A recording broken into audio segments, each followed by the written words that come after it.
ایوب علیہ السلام کو آزمائش میں مبتلا کیا گیا تو سخت بیمار ہوئے تھے. انشاءاللہ وہ 23ویں پارے میں ان کا تفصیلی ذکر آئے گا. بہت سخت آزمائش میں مبتلا تھے، جسم پورا بیمار. اس وقت انہوں نے جب ان کی زبان کٹ گئی تھی تو یہ جملہ کہا تھا، وَأَيُّوبَ إِذْ نَادَىٰ رَبَّهُ أَنِّي مَسَّنِيَ الضُّرُّ وَأَنْتَ أَرْحَمُ الرَّاحِمِينَ وَأَنْتَ أَرْحَمُ الرَّاحِمِينَ. اے مولا تکلیف تو مجھے پہنچی ہے لیکن تو ارحم الراحمین ہے، تو سب سے زیادہ رحم کرنے والا. اس کے فوراً بعد اللہ فرماتا ہے فَاسْتَجَبْنَا لَهُ فَكَشَفْنَا مَا بِهِ مِن ضُرٍّ. ہم نے ایوب کی دعا سن لی اور جو انہیں تکلیف تھی فوراً اس کو ہم نے دور کر دیا. یہ ایوب علیہ السلام کی سن لی، ادھر یونس علیہ السلام کی سن لی. یونس علیہ السلام کا جملہ کیا تھا؟ لا الہ الا انت سبحانک انی کنت من الظالمین. اس کو اسم اعظم بھی کہا گیا ہے، بہت تیز دعائیں قبول ہوتی. تیسرے نبی کا ذکر ہے حضرت زکریا علیہ السلام. اولاد نہیں تھی، بڑھاپا آ گیا تھا، تب انہوں نے یہ کہا تھا ربی لا تذرنی فردا وانت خیر الوارثین. اے میرے رب مجھے تنہا مت چھوڑ، مجھے اکیلا مت رکھ، تو بہترین، تو خیر الوارثین ہے، بہتر وارث دینے والا ہے، سب کا بہترین وارث تو ہی ہے. تو یہ دعا حضرت زکریا علیہ السلام کی اللہ کو پسند آئی. اے اللہ مجھے اکیلا مت چھوڑ، تو خیر الوارثین ہے. اللہ فرماتا ہے فاستجبنا له ووهبنا له یحییٰ. ہم نے زکریا کی دعا سن لی اور فوراً ان کو یحییٰ علیہ السلام کی شکل میں بیٹا عطا کی. 3 دعائیں میں نے آج آپ کو بتائی ہیں، ایک ایوب علیہ السلام کی، ایک یونس علیہ السلام کی، ایک زکریا علیہ السلام کی. ایوب علیہ السلام نے بیماری میں دعا کی، یونس علیہ السلام نے اندھیریوں میں دعا کی، زکریا علیہ السلام نے بے اولاد ہونے پر دعا کی. یہ تینوں معاملات ہماری زندگیوں میں آتے ہیں. کوئی بے اولاد ہے، کوئی پریشان حال ہے اور کوئی بیمار ہے. یہ 3 دعائیں یاد رکھیں. اللہ نے فوراً ان آیتوں کے بارے میں فرمایا، ان کے آیتوں کے بعد فرمایا، ہم نے فوراً قبول کیا ان کی باتوں کو، فوراً قبول کیا. یقیناً اللہ تبارک و تعالیٰ آج بھی قبول کرنے والا ہے. اور ایک آیت اللہ تعالیٰ نے اس بارے میں ارشاد فرمائی. مولا کریم فرماتا ہے کہ یہ سب نبیوں کے ذکر کے بعد یہ سورہ جہاں ختم ہونے کو آیا، آخر میں جہاں سورہ ختم ہونے کو آیا، اخیر سورہ میں رب تبارک و تعالیٰ آخری نبی کے بارے میں فرماتا ہے وما ارسلناک الا رحمۃ للعالمین. محبوب ہم نے آپ کو سارے جہانوں کی رحمت بنا کر بھیجا ہے، رحمت بنا کر بھیجا ہے. رحمت کا مطلب کیا ہے؟ رحمت جس کے ذریعے سے خوشیاں ملے، جس کے ذریعے سے مشکلات حل ہوں، جس کے ذریعے سے اللہ تعالیٰ تمہاری مصیبتوں کو دور کرے، وہ رحمت ہے. ماں بیٹے کے لیے رحمت ہے، باپ بیٹے کے لیے رحمت ہے. یہ سب رحمتیں ہیں. اور اللہ تعالیٰ کی سب سے بڑی رحمت اس دنیا میں کوئی ہے تو وہ محمد الرسول اللہ کی ذات صلی اللہ علیہ وسلم. وہ سب کے لیے رحمت ہے، وہ سب کے لیے رحمت. حتیٰ کہ آپ کو میں بتاؤں زمین و آسمان اس بارے میں لڑائیاں کرتے ہیں. زمین اور آسمان، اعلیٰ حضرت نے اس کو اپنے نعت میں لکھا ہے خم ہو گئی پشت فلک استان زمین سے. یعنی آسمان بہت اپنی ڈینگے، یعنی اپنی بڑائیاں بتا رہا تھا کہ مجھ میں چاند ہے، مجھ میں ستارے ہیں، مجھ میں سورج ہے، یہ سارے بڑے بڑے سٹارز آسمان اپنے اندر رکھتا ہے. تو زمین نے ایک ہی تانا دیا تھا، ایک تانا دیا تھا. اعلیٰ حضرت فرماتے ہیں خم ہو گئی پشت فلک، یعنی آسمان کی پیٹھ جھک گئی اس تانے زمین سے، زمین کے اس تانے کو سن کر. خم ہو گئی پشت فلک اس تانے زمین سے، سن ہم پہ وہ سرور دو عالم ہے، وہ رتبہ ہے ہمارا. ہمارے اوپر تو چاند سورج سارے جس سے فیض پاتے ہیں وہ محمد الرسول اللہ زمین میں ہے. میرے عزیزو آپ کو میں بتاؤں رسول پاک صلی اللہ تعالیٰ علیہ وسلم ملائکہ کے لیے رحمت ہیں کہ نہیں؟ میں آپ سے کچھ سوالات کر رہا ہوں. اور اللہ کے کئی عالم ہیں، عالم یعنی کئی دنیا ہیں، کئی جہاں ہیں. ہاں وہ ہر عالم کے لیے ہیں رحمت ہیں. وہ ملائکہ کے لیے رحمت ہیں، جنات کے لیے رحمت ہیں، نباتات کے لیے رحمت ہیں. جتنے اللہ تعالیٰ کی مخلوقات ہیں سب کے لیے کیا ہے میرے مصطفیٰ؟ رحمت ہیں. شاعر نے بڑے اچھے انداز میں کہا ہے وہ ہر عالم کی رحمت ہیں، کسی عالم میں رہ جاتے یا ان کی مہربانی ہے کہ یہ عالم پسند آیا، یا ان کی مہربانی ہے کہ یہ عالم پسند آیا. میرے عزیزو یہ قربان جاؤ میرے مصطفیٰ کریم کے اس روئے زمین پر کہ آقا ہمارے درمیان میں، ورنہ وہ ملائے اعلیٰ میں رہتے، وہ فرشتوں کے درمیان رہتے، وہ جنتی حوروں کے درمیان رہتے. لیکن مولا رسول کریم صلی اللہ تعالیٰ علیہ وسلم کو ہمارے درمیان میں رکھا. یہ حضور کی اپنی پسند تھی اپنی امت کے ساتھ رہنے. اور یہ بھی میں آپ کو بتا دوں قیامت کے دن کیا میرے نبی صلی اللہ تعالیٰ علیہ وسلم پچھلی امتوں کے لیے رحمت نہیں ہوں گے؟ آدم علیہ السلام سے لے کر عیسیٰ علیہ السلام تک کے ہر امتی کے لیے حضور رحمت ہے، سب کے لیے رحمت ہے، سب کا حساب حضور کی شفاعت کے بعد ہونا ہے۔ لیکن اس کے باوجود میرے آقا صلی اللہ علیہ وسلم قیامت کے دن اگر کہیں نظر آئیں گے تو وہ اپنے امتیوں کے بیچ میں نظر آئیں گے، ہمارے درمیان نظر آئیں گے۔ لوگ نبی پاک صلی اللہ تعالیٰ علیہ وسلم کے ارد گرد ہوں گے۔ عزیزان گرامی وقار، اب یہاں پر ایک بات میں عرض کرتا ہوں، ایک آیت میں پڑھتا ہوں، آپ خود سمجھ جائیں گے۔ 11ویں پارے میں یہ آیت گزر چکی ہے، میں ترجمہ بتاتا ہوں اور کس کی طرف اشارہ ہے آپ خود سمجھ لیں گے، پڑھے لکھے لوگ ہیں۔ اللہ فرماتا ہے قُلْ بِفَضْلِ اللَّهِ وَبِرَحْمَتِهِ فَبِذَلِكَ فَلْيَفْرَحُوا۔ یہ آیت کا ایک حصہ میں نے تلاوت کیا۔ اے محبوب آپ فرما دیں، آیت کا ترجمہ میں کر رہا ہوں، آپ فرما دیں کہ جب اللہ کا فضل تمہیں ملے، لوگوں کو اللہ کا فضل ملے یا اللہ کی رحمت آئے تو خوب خوشیاں مناؤ۔ اللہ نے کیا فرمایا؟ جب اللہ کی رحمت تمہیں مل جائے تو خوب خوشیاں منائے۔ سنیو سمجھ گئے؟ قرآن کی آیت کہہ رہی ہے جب تمہارے پاس اللہ کی رحمت آ جائے تو اب ہر ایک کو بات پتہ ہے اللہ کی سب سے بڑی رحمت اس روئے زمین پر 12 ربیع الاول کو آئی۔ تو اب جو ہماری خوشیاں منانے کا طریقہ ہے وہ قرآن کے مطابق ہے یا نہیں؟ قرآن کے مطابق اللہ نے فرمایا جب اللہ کی رحمت تمہارے پاس آئے تو خوشیاں منو۔ اچھا، اور دوسری بات وسیلے کے متعلق کہتے ہیں کہ ان کے وسیلے سے دعا مانگنا جائز ہے کہ ناجائز ہے؟ بالکل، قرآن سے میں بتاتا ہوں، یہ بھی 11ویں پارے کی آیت ہے۔ اللہ فرماتا ہے فقالوا ربنا لا تجعلنا فتنة للقوم الظالمین۔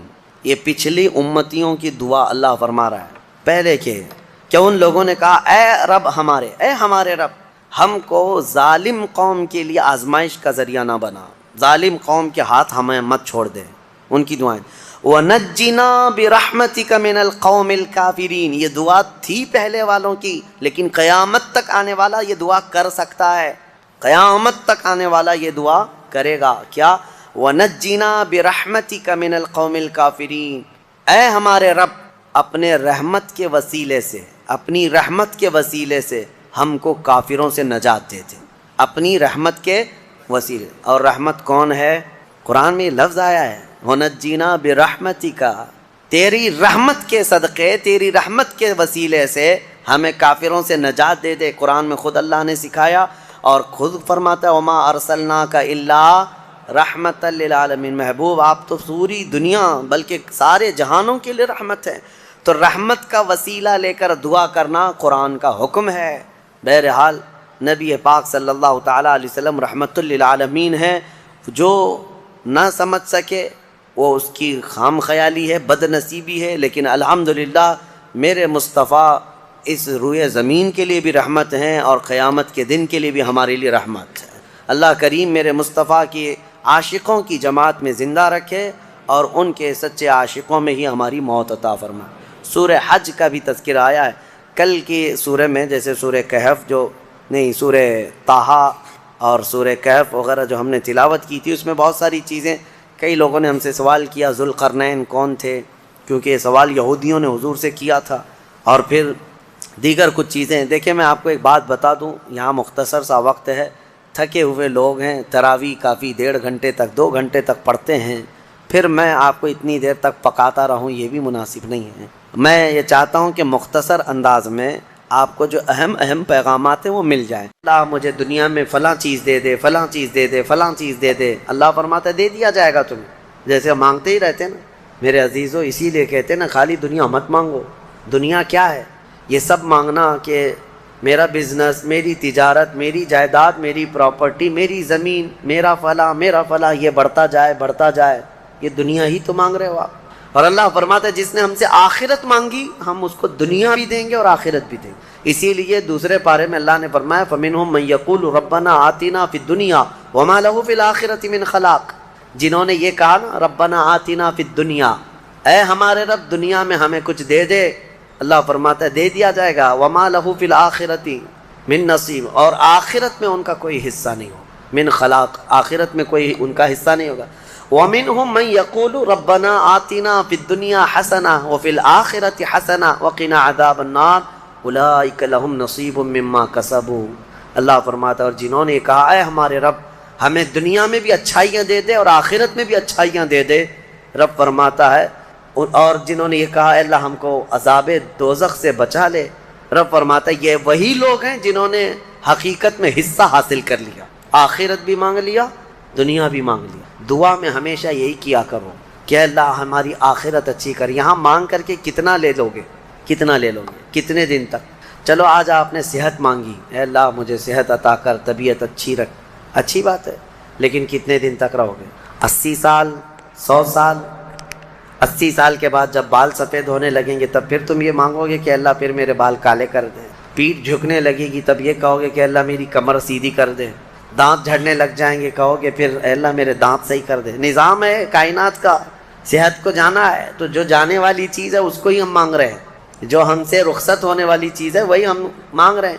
اولاد مانگ رہے ہو، یہ بھی چھوٹنے والی چیز ہے، یہ ہم سے چھوٹنے والی چیز۔ ہر وہ چیز مانگتے ہیں ہم یہاں پر جو ہم سے رخصت ہونے والی ہے، اور جو ہمیشہ رہنے والی ہے وہ جنت ہے، اس کا سوال کیوں نہیں کرتے؟ اور ایک امام شیخ سعدی رحمۃ اللہ علیہ کی کتنی پیاری بات ہے، سنو۔ فرماتے ہیں موت سے بچنا ممکن ہے کسی کو؟ بتائیں کوئی بچ سکتا ہے؟ پاسبل ہے؟ موت سے بچنا کسی کے لیے بھی ممکن ہے؟ نہیں ہے، سب کو پتہ ہے، سب کو پتہ ہے امپاسبل، لیکن اس کے باوجود بھی بچنے کے لیے 1000 دوائیاں کھاتے ہیں۔ سب کو معلوم ہے کہ موت سے نہیں بچتے ہیں، لیکن اس کے باوجود بھی بچنے کے لیے ہم روز کچھ نہ کچھ کر رہے ہیں۔ ہم اپنے جسم کو صحیح کرتے ہیں یا بیماریوں کو صحیح کرنے کے لیے پیسہ بھی بہاتے ہیں، سب کچھ کرتے ہیں، ہمیں پتہ ہے کہ ہم نہیں بچ سکتے پھر بھی خرچہ کرتے ہیں۔ شیخ سعدی کی سوچ دیکھو، فرماتے اور انسان کو یہ پتہ ہے کہ جہنم سے بچنا ممکن ہے، موت سے بچنا تو ممکن نہیں، لیکن دوزخ سے بچنا ممکن ہے۔ کیا سب کے اوپر کمپلسری ہے جہنم میں جانا؟ نہیں۔ تو جس سے بچنا ممکن ہے اس کے لیے کوشش بھی نہیں کرتا، اور جس سے بچنا ممکن ہی نہیں اس کے لیے روز کوشش کرتا ہے۔ یہ کیسی سوچ ہے انسان کی؟ موت سے نہیں بچ سکتے، کوشش ٹھیک ہے تم دوائیاں کرتے رہو، لیکن کوشش یہ کرو کہ اللہ مجھے دوزخ سے بچا لے، مجھے آخرت کے عذاب سے بچا لے۔ میرے عزیزوں، ہمارا سارا نظام اسلام کا آخرت پر ٹکا ہوا ہے، اسی لیے رب تعالیٰ نے فرمایا من کان یرید حرث الآخرۃ نزید لہ فی حرثہ۔ ایک بات میں آپ کو بتا دوں، اگر اسلام سے آخرت کا کانسیپٹ نکال دیا جائے تو پورا دین کھوکھلا ہو جائے گا۔ یعنی پھر کس چیز کے لیے کر رہے ہو تم؟ نماز کیوں پڑھ رہے ہو؟ چوری سے کیوں بچتے ہو؟ شراب کیوں نہیں پیتے؟ ہر چیز کا تعلق تمہارا آخرت سے جڑا ہوا ہے، آخرت سے۔ کیوں؟ حساب ہوگا، پوچھا جائے گا، میری نمازیں بھی پوچھی جائیں گی، روزے بھی پوچھے جائیں گے، ہر چیز آخرت کے خوف سے ہم دنیا میں عمل کر رہے ہیں۔ اور اگر آخرت کا کانسیپٹ ختم ہو گیا تو وہی درندوں کی طرح سے ناچتے گھومتے رہیں گے، جیسے دوسری قوموں کو دیکھ رہے ہیں، ان کے ہاں کوئی تصور ہی نہیں آخرت کا۔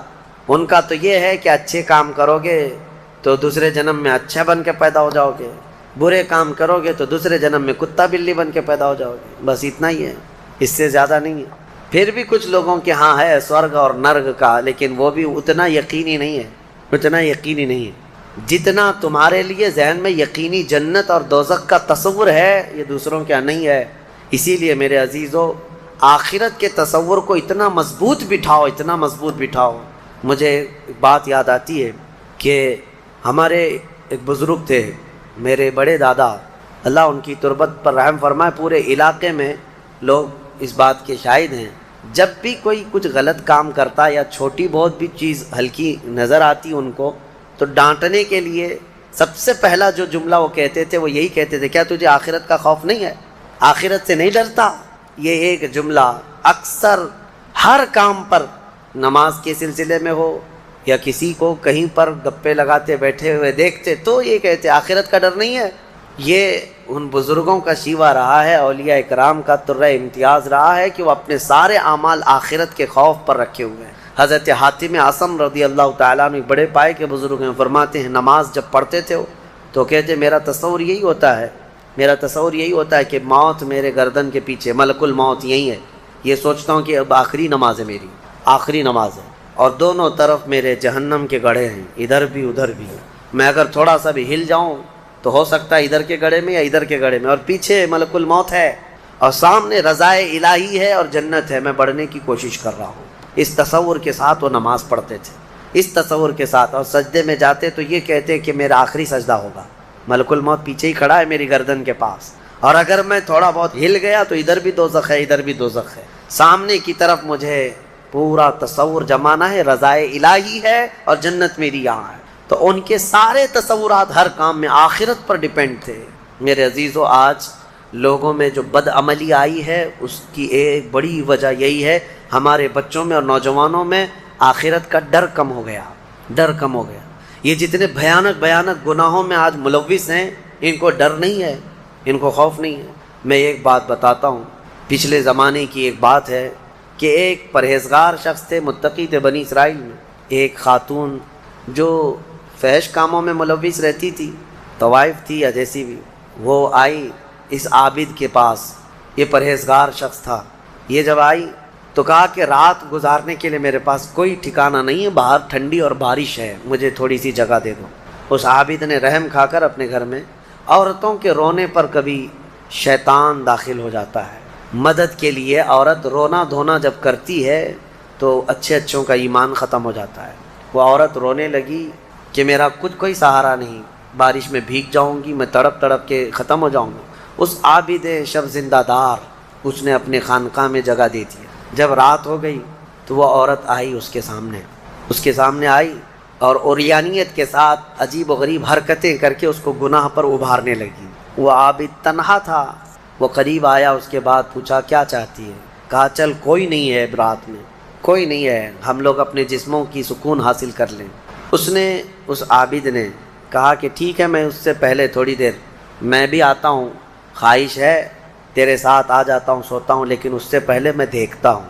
اس نے کیا کیا, گھر میں جو چراغ جل رہا تھا, بہت اس وقت مشعل جلائے جاتے تھے, کرنٹ تو نہیں, لائٹ نہیں, مشعل جو جلائے جاتے تھے, اس نے وہ مشعل کو قریب کیا, پہلے اس میں اپنی انگلی لگایا تو چمڑی جل گئی, ہاتھ جھٹکنے لگا. وہ خاتون تیار کھڑی تھی, پوچھنے لگی کہ کیا کر رہا ہے. کہا رک جا دیکھ رہا ہوں. تھوڑی دیر کے بعد دوسری انگلی آگ میں لگایا, چمڑی جل گئی.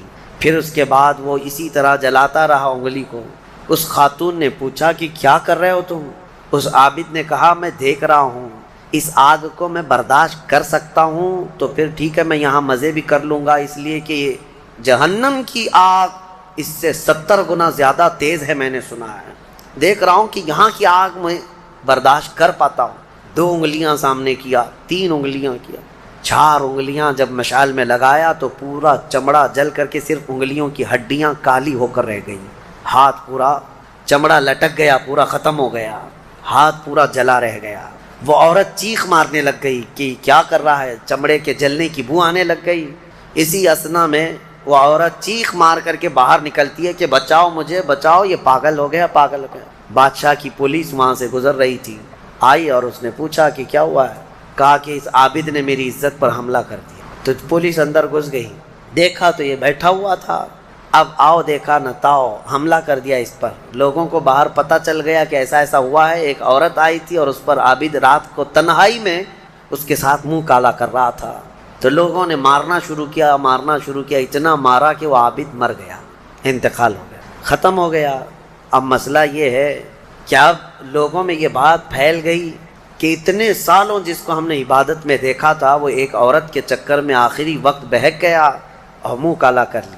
اب اس کے بعد اس کو اٹھاتے ہیں, اٹھا کر کے قبرستان میں جب دفن کرنے کے لیے رکھا گیا, قبر میں جیسی رکھتے ہیں, اس قبر میں تیز خوشبو بھر چکی ہے, ہر جگہ سے خوشبو کے جھونکے آ رہے ہیں. لوگوں نے کہا یہ بدکار آدمی کی قبر میں اتنی خوشبو کہاں سے آ رہی.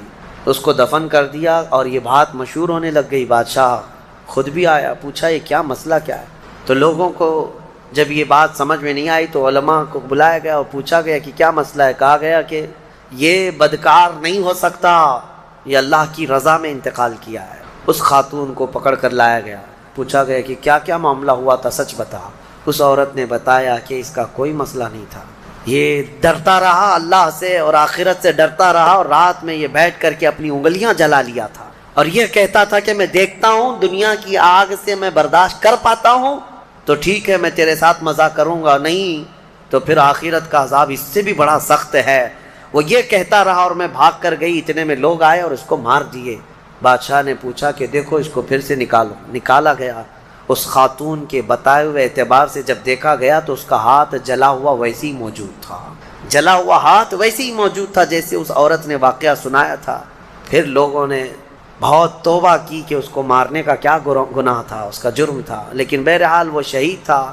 اس حکایت کو نقل کر کے فرماتے ہیں صاحب حکایت کہ یہ وہ لوگ تھے جن کا ہر کام آخرت سے جڑا ہوا تھا، وہ ایک حرکت بھی کچھ ان کو دنیا میں ڈگمگ نہیں کرتی، ان کے پاؤں کو نہیں پھسلا پاتی۔ کیوں؟ وہ ڈرتے اس بات سے تھے کہ آخرت میں کیا ہوگا، آخرت میں کیا ہوگا۔ میرے عزیزو، میں آپ کو بتاؤں زنا کی جو سزا ہم نے بتائی تھی، اس سے قبل بھی میں نے بتایا، کوڑے مار دیے جائیں 100 یا سنسار کر دیے جائیں، یہ آخرت میں دی جانے والی سزا کا 100واں حصہ ہے، اس سے 100 گنا زیادہ سزا وہاں پر قیامت میں۔ تو پھر وہ کیسی ہوگی سزا؟ پھر 100 گنا زیادہ سزا کیا ہے؟ اسی لیے فرمایا گیا جہنم کا ہلکا عذاب، پوچھا گیا حضور سے سب سے کم عذاب کیا ہوگا، سب سے کم کسی کو عذاب دیا جائے گا اگر دوزخ میں تو کیا ہوگا؟ فرمایا گیا کہ اس کو آگ کی جوتیاں پہنائی جائیں گی جس کی گرمی سے اس کا بھیجا پک کر کے ابل رہا ہوگا، یہ سب سے ہلکا عذاب ہے دوزخ کا۔ پھر جہاں اللہ نے عذاب علیم کہا، عذاب عظیم کہا، عذاب مہین کہا، دردناک عذاب، بڑا عذاب، ذلت والا عذاب، تو پھر وہ کیسا ہوگا؟ بہرحال خلاصہ کلام میرا یہ ہے، آج ہم نے تلاوت میں یہی پایا کہ اے لوگو تم آخرت کے تصور پہ جیتے رہو، دنیا فانی ہے، دنیا فانی ہے، حساب کا ایک دن آئے گا۔ فَمَن يَعْمَلْ مِثْقَالَ ذَرَّةٍ خَيْرًا يَرَهُ وَمَن يَعْمَلْ مِثْقَالَ ذَرَّةٍ شَرًّا يَرَهُ۔ اللہ فرماتا ہے جس نے رائی کے دانے کے برابر نیکی کی وہ بھی دیکھے گا قیامت کے دن، اور جس نے رائی کے دانے کے برابر برائی کی وہ بھی قیامت کے دن دیکھے گا۔ آخرت آخرت آخرت، اپنے بچوں میں بھی ڈر اسی بات کا ڈالو کہ اللہ کریم کے ہاں حساب ہونا ہے، اللہ کے ہاں حساب ہونا ہے۔ آپ کو بتائیں وہ صحابی رسول جو گھر فجر کی نماز دوڑ کر کے چلے جاتے تھے، حضور کے پیچھے نماز پڑھتے تھے، کیوں؟ صحابہ اکرام نے ان کی شکایت کی تھی کہ یا رسول اللہ یہ نماز پڑھ کے اتنی تیزی سے بھاگ جاتے ہیں۔ حضور نے ان سے کہا پوچھو، ایک دن پکڑو۔